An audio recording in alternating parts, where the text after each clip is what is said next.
Taminaan mo. Hanggang ngayon ba hindi pa rin kayo nagkakaayos ng daddy mo? Tanong ko sa kanya habang nagmamaneho siya.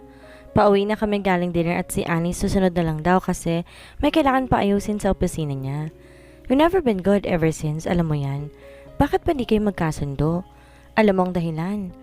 Ayaw mo pa rin sumunod sa mga gusto niya. Matigas pa rin ang ulo mo. Gusto niya ang kontrolin ng buhay ko. No! Gusto lang niya na mapabuti ka. Rose, we've been through this argument 100 times before. Tama na, please. Yun na nga eh. Hindi ka ba napapagod? You've been like that to your father for so long? Si daddy kaya tanungin mo kung di ba siya napapagod manipulahin ng buhay ko. Baka mong kasagutan sa tanong mo niyan. Tama siya. Daang ulit na yata namin na pag-usapan ng tungkol sa relasyon nila ng daddy niya. At madalas wala rin namang nangyayari kasi ayaw niya magpatalo at ayaw niya magpakumbaba. No need to. I know from the very start that you are a hard-headed asshole. Ang hindi ko lang maintindihan kung ba't noon pa man, hindi ka umalis ng bahay niyo kaya ang kaya mo naman na mabuhay mag-isa. Inintay mo pa talagang lumala ng lumala yung alitan niyo. Kung pwede mang noon pa lang lumayo ka na eh. Sana di na umabot ng ganito kagrabe ang alitan niyo. It's because of you. Putol niya sa mga sasabihin ko pa sana. Napatingin ako sa kanya. What? Dahil sa'yo kaya ayokong umalis ng bahay namin. Ayoko mapalayo sa'yo. Hindi ko kaya. Iniisip ko palang iiwan na kita para na ako mamamatay. Isang araw pa nga lang na hindi kita nakikita. Para na ako mababaliw. Yun pa kayang lalayo ako?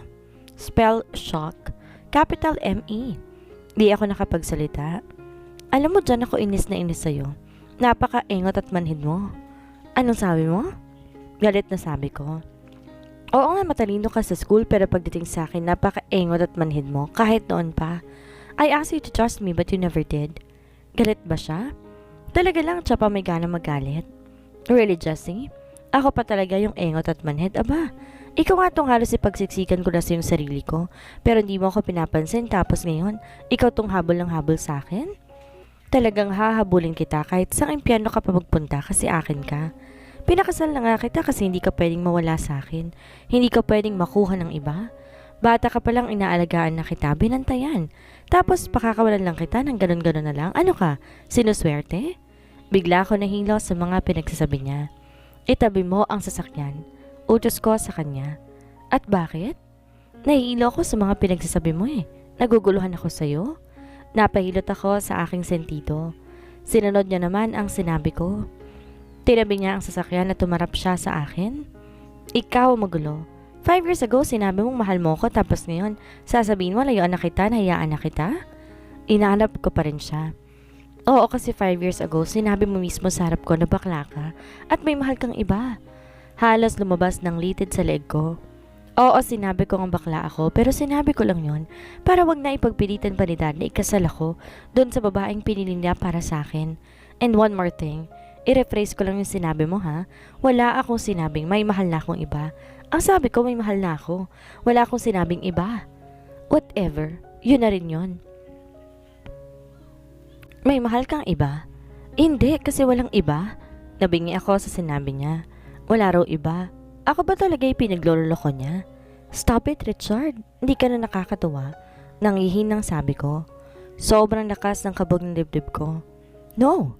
Matatanggap ko kung tawagin mo akong bakla or whatever pero hindi ko matatanggap yung sasabihin mong may mahal akong iba kasi walang iba maliban sa'yo. Ikaw lang, Leros. Ikaw lang. Ang minahal ko sa buong buhay ko. Pakiramdam ko'y nawala ako sa aking sarili. Lalo ko nahilo sabay ng pag-urong ng aking dila. Hey, are you okay? Nag-aana lang tanong na Jessie. Babe, ano nangyayari sa'yo? Paandarin mo ng sasakyan, umuwi na tayo? Wala sa sariling sabi ko. Pero namumutla ka. Nagugutom na ako, umuwi na tayo. Pero kakakain lang natin. Just drive, asshole. At tinon ko ang aking paningin sa labas at di na ako nagsalita pa, gaputok man. Hanggang makarating kami sa unit namin. Dumiretso ako sa unit namin ni Charlene at doon, pinilit kong kalmahin ang aking sarili. Hindi totoo yon. Wala akong narinig. Didedmahin ko na lang yung mga pinagsasabi niya. Nasabi niya lang yon kasi galit siya sa daddy niya, kaya't kung ano man ang pinagsasabi niya, tama. Uminom ako ng maraming tubig at naglaro ng Candy Crush sa cellphone ko. Sa ganong paraan, baka makalimutan ko ang mga narinig ko kanina kay Jessie. At para namang blessing in disguise, tumawag ang mommy niya.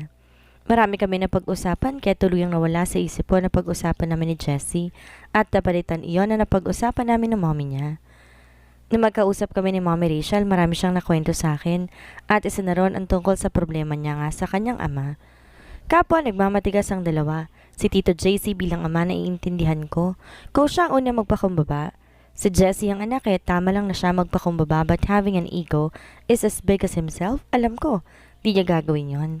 Ngunit hindi ko rin kayang tanggihan ang pakiusap ni Mommy Rachel na tulungan ko siyang mapagkasundo o mag-ama. I have to do something. At yun din ang pagkakataon kong mapatunayan kung totoo ba talaga yung mga sinabi niya sa akin at di isang kasinungalingan lamang. After an hour, may kumatok sa silid ko. Di pa man ako nakapagsalita, bumukas na ang pinto at niluwanan si Jessie. Ang lakas ng kabog ng dibdib ko but I have to act normal. Yun bang parang walang nangyari. Wala siyang mga sinabi at wala ako narinig. Yes, may kailangan ka? Tanong ko sa kanya. A deal is a deal, Rose? Yes, may kailangan ka. Tanong ko sa kanya. Seryosong sabi niya. Noon ko naalala, nangako nga pala ako na sa unit niya ako matutulog. A deal is a deal at kailangan ko sumunod sa kanya para naman maisagawa ang plano kong pagkasundan sila mag-ama. Alam kong walang mali kung magkasama man kami matulog. Asawa ko naman talaga siya. Kinasal kami at alam kong isa pa iyon sa ikinagagalit niya sa daddy niya. Si Tito JC ang nagpumilit na maikasal kami. Matapos na maabutan kami ni Tita Rachel na magkasama sa kwarto niya after na may mangyari sa amin dahil inakit ko siya. Di namin pwedeng itanggi ng mga oras na yun na walang nangyari sa amin dahil nagkalat ang ebidensya hindi lang sa sahig kundi sa kama. Kapwa kami hubad ni Jessie at kumot lang nakatakip sa mga katawan namin at may blood stain na sapin tanda na may nangyari nga sa amin at di lang isang beses kundi 3 pa. Parang walang kapaguran sa Jessie ng gabing iyon. Kung sa una ako nag-umpisa yung mga sumunod, kapwa na namin ginusto.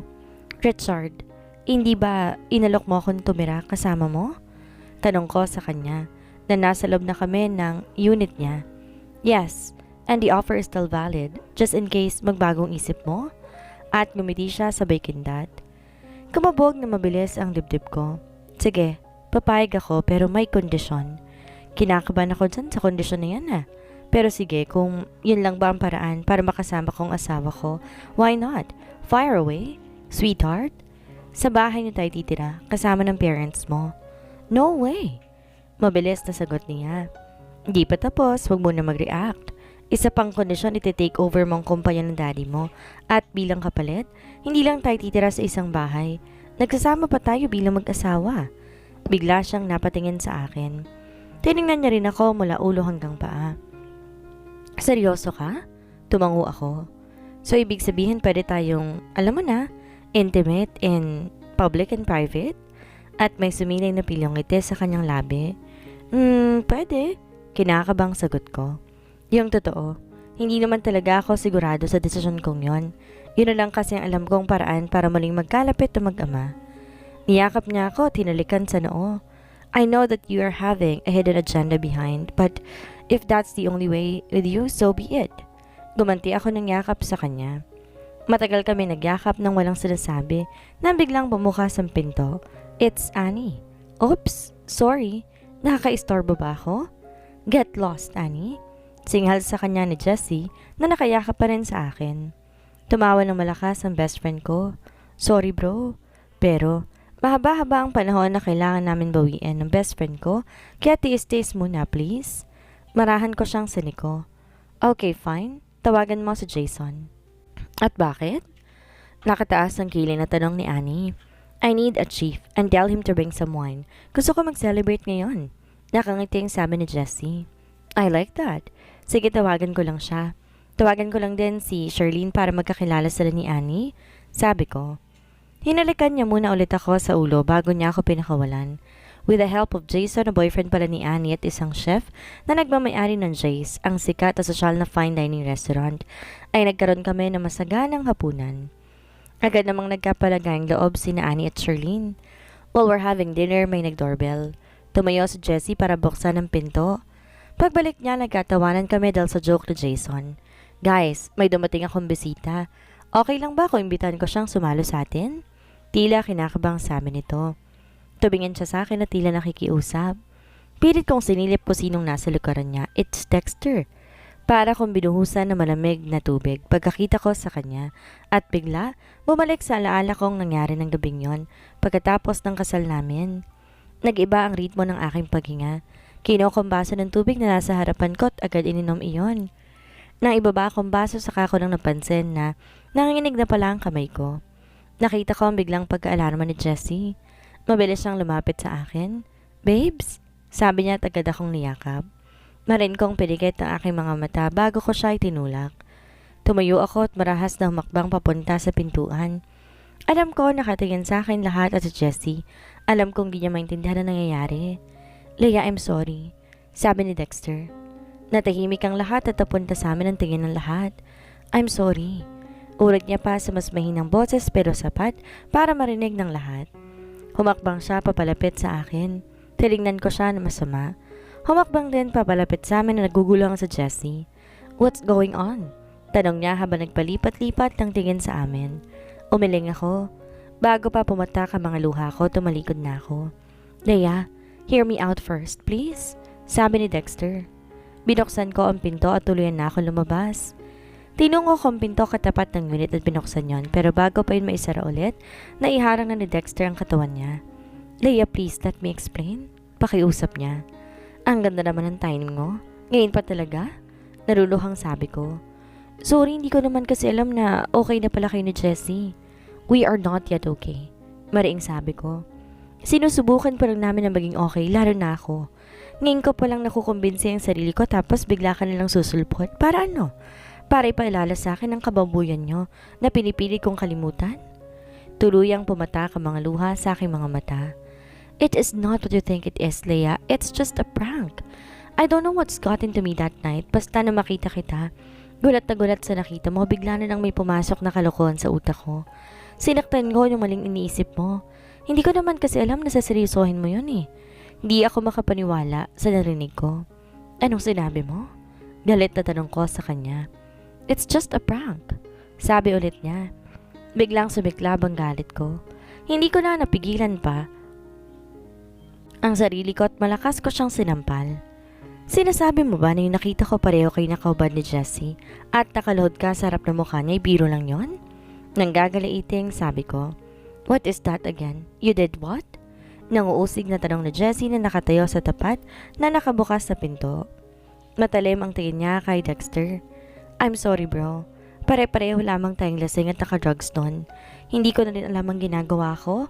I just found out na makita ko yung video na i-record, bigla siyang sinugod ni Jessie. Inawakan sa kwelyo." "Anong video?" "Sex video nating dalawa.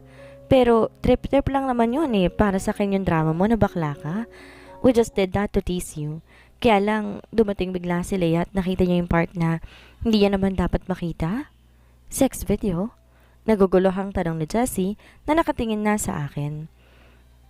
"You giving him a BJ?" Diring-diring sabi ko pa. "What the shit?" Namula ng husto ang mukha ni Jessie. Biglang binitawan ni Jessie si Dexter sabay pakawala ng sapok-sapol mula sa mukha ng lalaki. Natumba si Dexter. Muli siyang sinugod ni Jessie at tumama ulit ang kamao nito sa kanyang mukha. At isa pa uling suntok sa kabilang pisngi naman. Doon na ako natauhan. Sumigaw ako na malakas. Agad namang nagsidatingan sina Jason, Annie at Charlene. Inawat nila ang galit na si Jessie. "Hayop ka? Kaya pala bigla nilang nawala si Leia dahil may ginagawa pala kayo." Pilit na nila yon na Jason at Annie si Jessie habang tinulungan namang tumayo ni Charlene si Dexter. "Sorry talaga," sabi ni Dexter habang pinupunasan ng dugo ang kanyang labi. "Shit, sorry. Shit sa lahat ng kaibigan ko, sa'yo ako pinakamalapit. Sinasabi ko sa'yo lahat ng problema ko. Ikaw nakakaalam kung paano ko iniyakan ng pagkawala ni Rose. Ikaw ang kasama ko habang nagpapakalasing ako sa alak at nagpapakarulong sa drugs kasi hindi ko matanggap na iniwan niya ako pagkatapos ng kasal namin." May pumatak na luha sa mga mata ni Jessie. Parang sinasaka ng puso ko. Sorry nung una, hindi ko naman alam na yun ang dahilan. A month later ko na lang nalaman nung nag-scan ako ng cellphone ko, doon ko nakita yung video natin. Kahit yung mga kaibigan natin hindi nila maalala na Ginawa namin yon. Hindi nga namin na maalala na dumating pala si Leia. Sa video lang din namin nalaman kasi nakunan pa yung reaksyon niya na makita niyo yung ginagawa ko. Pagsasalaysay ni Dexter. Susugurin sana niyang muli si Jessie pero humarang na ako. Enough! Sabi ko sa kanya sabay tulak ng marahan sa kanyang dibdib. No, you never know what the hell I've been through dahil sa iniwan mo ko. I've been into that, kaya alam ko. And right now, gusto ko siyang patayin dahil sa ginawa niya. But that won't change a thing. Tapos na. Nangyaring na ang magagawa na lang natin ngayon. Ang pag-uusap ang mga dapat pag-usapan. Ayusin ang dapat ayusin. Puno ng emosyong sabi ko. 5 years, Rose. 5 years na pinururusahan ko ang sarili ko. Dahil buong akala ko ako lang ang may kasalanan. Kaya ka umalis. Yun pala, mas malaki ang kasalanan ng mga gago kong kaibigan. Lalo na yan. Sabi niya sabay turo kay Dexter. Sorry. Sabi ulit ni Dexter. I wanna see that video. Sabi ni Jessie. Sure, pero tawagan muna natin yung ibang kasabwat. Alangan namang ako lang mapatay mo. Yeah, sure. Do it. Saway ko sa kanya. Bigla niya na lang akong niyakap ng mahigpit. Tell me, ano bang nakita mo at nagdesisyon kang umalis ng gano'n-gano'n na lamang? Panoorin mo na lang kasi hanggang sa ngayon nagsusuka pa rin ako pag naalala ko yon. Sabi ko. That worst? See for yourself. Halos pagbabaril nga ni Jessie ang apo niyang mga kaibigan matapos mapanood ang video nila ni Dexter. Naintriga naman sina Jason, Annie at Sherlyn kaya gusto rin nilang mapanood ang video pero dinilit na yun ni Jessie at binasag pa ang phone ni Dexter. Kulang na lang lumuhod sa harap niya ang mga kaibigan niya at ako naman gusto ko silang pagsasapakin kaya lang nasapak na sila ni Jessie. Natapos na masinsinang usapan, nagkapatawaran na rin ang magkakaibigan. Kami naman ni Jessie nireserba muna ang mga tanong para sa isa't isa. Bumili na maraming inumin at pagkain si Dexter, pambawi raw niya sa kasalanan. Actually, napatawad ko na siya kaya naman inamin ko na nalaman niya ang ginawa nila. Hinanap niya ang lingid sa kaalaman ni Jessie pero dahil nga sa magaling akong magtago, kaya hindi nila ako mahanap-hanap. Habang tumatagal, naging palagay na rin ulit ang loob ko sa mga kaibigan ni Jessie. Dati rin naman kasi namin sila mga kaibigan ni Annie. Madalas sila yung mga dates namin sa mga party kasi yung mga parents namin hindi pumapayag na dumalo kami sa party ng mga kaibigan o classmate namin nang di kasama sa Jessie. At sa Jessie naman sasama lang kapag kasama mga kaibigan niya. So bale, package deal sila. Dumistansya lang ako sa kanila nun ngang inamin sa akin ni Jessie na bakla siya. Nadrama niya lang pala para hindi siya pilitin ng daddy niya na ipakasal sa babaeng napili nito. So, Leia, kayo na ba talaga ni Jessie? Tanong ni Will, ang isa sa mga kaibigan niya. Tiningala ko si Jessie na nasa tabi ng sofa, nakayakap ang isang braso sa bewang ko. Hindi pa, sagot ko. Tumingin siya sa akin na nakakunot ang noo. Ano naman ngayon ko asawa na nga kita, tapos hindi pa rin tayo? Pagrereklamo niya. Nanligaw ka na ba? Ang alam kong nanligaw sa'yo at hindi mo naman ako sinagot kaya walang tayo. Nilapat niya ang kanyang bibig sa aking tenga at bumulong. May nangyari na nga sa atin 3 beses sa loob ng isang gabi. Tapos hindi pa rin tayo? Ano yon? 3 times in 1 night stand? Nag-init ang mukha ko sa sinabi niya. Bigla tuloy siyang nasapak. Why? Reklamo niya. Yang bibig mo baka may makarinig sa'yo. Pabulong pang sabi ko sa kanya. Hoy, huwag na kayo magbulungan. Alam ko rin pinag-uusapan ninyo. Sabi ni Annie. Alin? Yun nahuli ni sila ni tita sa loob ng kwarto habang gumagawa ng milagro? Sabi ni David. Binato ito ni Jessie ng popcorn. Huwag kang chismoso. Sabi niya. Oy, hindi chismis yun. Pero Leia, hama itanong ko lang. Wala ka bang tinatagong anak ninyo ni Jessie? Munti ko nang maibuga ang San Miglite na iniinom. Anak talaga? Oo. Mali ba namin kung nakaubo pala kayo? Aba, 30 putok din yun kaya't may posibilidad na may isang hindi nagbintis. Nagkatawanan naman ng mga kaharap namin. Siniko ko si Jessie at pinandilatan. Pati ba naman yun kinuwento mo sa kanila? Sorry. Ang kukulit kasi nila Kaya't napilitan akong umamin pero hindi ako nagkwento. Parang gusto ko siyang sapakin ulit pero pinigilan ko lang sarili ko. Pero sis, wala talaga akong pamangkin. Isa ka pa? Wala nga ang kukulit ninyo. Gagawa na lang ulit kami. Baka sakali makabuo na. Sabi naman ni Jessie. Hampasin ko nga sa binti. What? Mag-asawa naman tayo Shut up. Magtutuos pa tayo? Madaling araw na matapos nga kaming mag-inuman. Kaya naman lahat lasing na. Yung mga kaibigan ni Jessie kanya-kanya nang hanap ng silid kung saan sila matutulog. Si Charlene lumipat na sa unit namin habang si Annie at Jason sa silid ni Jessie pumasok. That's my room. Magsiuwi kayo sa mga bahay ninyo? Sigaw na lasing na rin na si Jessie. Medyo lasing na rin ako pero kaya ko pa. Lipat na rin ako, sabi ko. Sama ako, sa'yo na lang ako makikitulog. Tutol pa sana ako pero pumayag na rin ako. Mukha kasing okupadong lahat ng silid sa unit niya. Nang nakahiga na kami ay mahigpit niya ako niyakap mula sa kanyang likuran. Spoon possession. Panay ang halik niya sa aking ulo. Babes, napakaligaya ko talaga ngayon. Having you in my arms is like a dream for me. Kaya kung panaginip ng to, sana wag ako magising. Me too, sabi ko. I love you so much. At mas sinigpitan pa ang yakap niya sa akin. Sabihin mo nga sa akin yan, bukas nang di ka lasing, at sasagutin kita ng I love you too, with matching hugs and kisses. Kinabukasan, nagising ako sa kaparehong posisyon. Nakaunan ako sa isang bisig niya sa akin, habang yung isa naman yung braso nakapulupot sa katawan ko. Pinakiramdaman ko kung gising na ba siya. Pantay pa rin ang paghinga niya, ibig sabihin tulog pa siya. Masarap sa pakiramdam ang magising kang ganito. Tulad nga na sinabi kagabi ni Jessie, kung panaginip man lamang ito, ayoko na magising pa. Subalit totoo yon, kaya kailangan na namin gumising at bumangon. Nakapangako ko kay Mommy Rachel na sa bahay nila kami magla-lunch. Marahan kong tinapik ang braso na kayakap sa dibdib ko. Richard, gising. Umungo lamang siya at lalo pa nagsumiksik sa akin. Richard, gising na sabi. Hinihintay tayo ng mommy sa bahay ninyo. Inaantok pa ako, matulog pa tayo. Hindi pwede, ano ba? Pilit kong inaalis ang pagkakayakap niya sa akin. Pshh! Be still.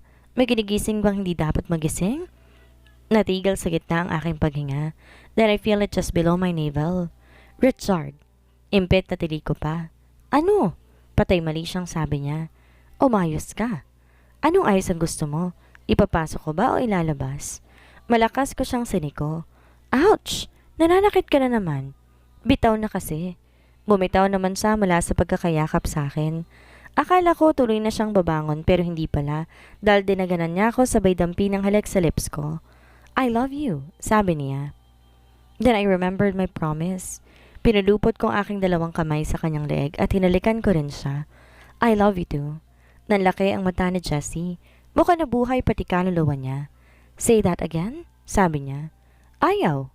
Sabi ko na pilit tinatagong aking mukha sa aking dalawang palad. Nahiya kasi talaga ako kaya't alam kong nangangamatis ang mukha ko. Pilit inalis ni Jessie ang aking kamay. Abot ang ngiti niya. Okay, narinig ko na naman niya noon. Ang gusto ko ay paramdam mo na lang sa akin yan at ganun din ang gagawin ko. Mrs. Leia Rose Valderrama? At muli niya ako hinalikan na agad ko namang tinugunan. Kung nahirapan ako kay Jessie, mas nahirapan ako kay Annie at Jason. Mukhang di lang kasi sila nalasing ng husto, kundi napagod din sila ng husto. At sa kama ko pa talaga, ha? Pagrereklamo na naman ni Jessie. Kaya talaga, akala mo naman wala ka ibang babaeng iniiga dyan sa kama mong yan na nawawala si Leia eh. Pang-asar ni Annie sa kapatid. Wala talaga. Kasi mula nung kinasal ako, walang ibang babaeng kinama. Hindi ako tulad ng iba dyan. Biglang bumangon si Jason. Hoy, hoy, hoy. Huwag niyo ako may sasali sa usapan niyo, ha? Kung faithful ka, mas ako. Sasagot pa sana si Jessie pero pinandilatan ko siya. Nang bigla, sumama ang mukha ni Annie kaya naman nanahimik na siya. Kailangan ba kasama kami? Reklamo ni Annie na nakapikit pa rin habang nakaupo sa harapan ng mesa. Family affair yon. Sino bang tuloy na pamilya? Hindi ba kayo? Wala nagawa ang tatlo kundi ang mga kaibigan ni Jessie. Natulog na. Ganon din si Charlene. Nag-convoy na lamang kami papunta sa bahay ni na Jessie na nasa unahan si Annie at sinusundan namin. Isang kamay lang ang gamit ni Jessie sa pagmamaneho dahil magkahawa kamay kami. Gayon na lang ang kabang aking nararamdaman. Pakiramdam ko first time naming haharap sa parents niya. Na malapit na kami sa bahay nila, hinalikan niya ang kamay ko. Relax. Kahapon lang kasama natin silang mag-lunch, sabi niya. Napansin yatang kinakabahan ako. Iba yung kahapon, kasi nasa public place tayo ngayon hindi na. Nag-aalala ko kasi baka magtalo na naman kayo ng daddy mo. Hindi siya kumibo, ibig sabihin yun din ang iniisip niya. Richard, please, pwede bang huwag kayong magtalo ni Tito kahit ngayon lang? Napabuntong hininga siya. Alam mo naman kung ba't kami madalas magtalo ni Dad, ba? Gusto niya sundin ko lahat ng gusto niya. I know. Pero pwede bang pagbigyan mo na lang muna siya ngayon? Please. Para sa akin. Pakiusap ko sa kanya. Umigpit ang hawak niya sa kamay ko. Don't do that, be. Alam mo naman gagawin ko kahit anong gusto mo. Manatili ka lang sa tabi ko but not this. Richard, please. At tinalikan kong likod ng kamay niya na hawak ko. Napapikit siya tandang nagtatalong isip niya. Kailangan ko samantalahin yon. Richard ko. Nakangiting sabi ko. You're being unfair. You're using your charm against me. Bakit di mo rin siya kumbinsin si Dad na hayaan na ako sa gusto kong gawin sa buhay ko? Kay Mommy Rachel lang trabaho yon. Yung sa akin ang kumbinsihan ka na makipag-ayos kay Tito? So ibig sabihin na pagkasundoan nyo nito ni Mom? Yes, kasi pareho lang kami ng gusto na magkasundo kayo. Hindi mo ba kami mapagbibigyan? Muli siyang bumuntong hininga. Okay, I'll try. Thank you. Nginitian ko siya sabay halik sa kanyang pisngi. Bakit sa pisngi lang? Tinuro ko sa kanya ang bahay sa harapan namin. We're here. Nakangiting sabi ko. Tinigil niya ang sasakyan sa gilid ng daan at kinabig ako para sa isang French kiss na nagtagal din ng halos 1 minuto. That's better. It calms my nerves. Nakangiting sabi niya bago muling pinaandar ang sasakyan papasok sa malaking gate ng bahay nila. Habang ako'y halos mabingi sa lakas ng tibok ng puso ko. Tuwang-tuwa si Mommy Rachel pagkakita sa amin. Thank you. It calms my nerves. Nakangiting sabi niya bago muling pinaandar ang sasakyan na papasok sa malaking gate ng bahay nila. Habang ako halos mabingi na sa lakas ng tibok ng puso ko. Tuwang-tuwa si Mommy Rachel pagkakita sa amin. Thank you so much for bringing him home. It's been 5 years mula nang huli siyang umuwi sa bahay na to. Mula nang umalis ka dito 5 years ago, hindi na rin siya bumalik pa dito. Naluluhang sabi ni Mommy Rachel. Nilingon ko si Jessie na nakahawak sa bewang ko. Is that so? Pabulong na tanong ko sa kanya. Nilitian niya lamang ako. Mom, akit na lang muna kami. Ipatawag mo na lang kami paghanda ng mesa. Okay, yung mga gamit nila yan na nasa guest room. Pinalipat ko na sa silid mo. Thanks, Mom. Di ako makapaniwala na hindi pa pala pinababalik ni Mommy yung mga damit ko na naiwan ko nang tumira ko dito ng 1 buwan. Yun yung mga panahon na inihahanda ang kasal namin. Isa kasi yon sa mga kondisyon ni Jessie para pumayag siyang pakasalan ako. Nang tanongin ko siya kung bakit, ang sabi niya para daw makita ko kung gaano kasama ang lalaking pinikot ko. At araw-araw ko nga nakita kung paano siya makipagtalo sa parents niya, kung paano siya magdawala tuwing uuwi siyang lasing, at kung paano magdala ng lalaki sa bahay pag wala ang parents niya. Pinakita nga niya sa akin ang pinaka-worst na side niya at kasama doon ang paggamit niya ng drugs, mismong sa harap ko. Di ko mapigilang mapaluha sa tuwing naalala ko yun noon. Pagpasok namin sa silid, nakita ko nag-iba na ang motif noon. From black and white, naging black and lavender na yon. Lavender, my favorite color. Kailan mo ba pinalta ng kulay ng silid mo? At lavender talaga? Akala ko ba ayaw mo sa kulay na yan? Noong gabing may nangyari sa atin sa silid na to, tinuring ko ng sagradong silid na to. Ngit-ngit ang mukha ko sa sinabi niya, kasabay na malakas sa kabog ng dibdib ko. At yung desisyon ni Daddy pakasal tayo, para sa akin, yun na yata ang pinakamagandang desisyon na ginawa niya para sa akin. All my life, lahat ng gusto niya ipagawa sa akin, hindi ko matanggap. Kasi pakiramdam ko gusto niyang manipulahin ang buhay ko. Pero nung sabihin mo sa akin pakakasalan kita, sa ayaw sa gusto ko magtatalunan sa tuwa at yakapin siya na napahigpit at sabihin sa kanya, thank you, Dad. Sa wakas, may nagawa ka ring desisyon na para sa ikaliligaya ko. At di para sa sarili mo lang. But my pride hold me back. Parang sasabog ang puso ko sa mga sinasabi niya. Pinigilan kong maluha. A day after the announcement ng kasal natin, pinaayos ko ang silid na ito ang ayon sa gusto mong kulay at disenyo. Pinapalitan ko lahat ng gamit. Remember that day na kinukulit ka ni Annie tungkol sa gusto mong kulay ng beddings, curtains and furniture sa magiging kwarto mo. Actually, ako nag-utos nun sa kanya na tanungin ka nang di alam na ako nagpapatanong. Yes, naalala ko yun. Makulit nga si Annie nun eh. Ang dami niyang tanong at pati kunin ng tile sa banyo. Gusto ko itatanong niya. I changed this room para sa'yo kasi gusto ko, pagkatapos ng kasal natin, dito ka na matutulog sa silid ko At magiging solid na natin to, but shit happens. Then tears roll down from his eyes. But according to him, tears of joy daw yon. Ang dami kong katanungan para kay Jessie but I take it slow. Masaya na ako na nagsimula na siyang mag-open up sa akin.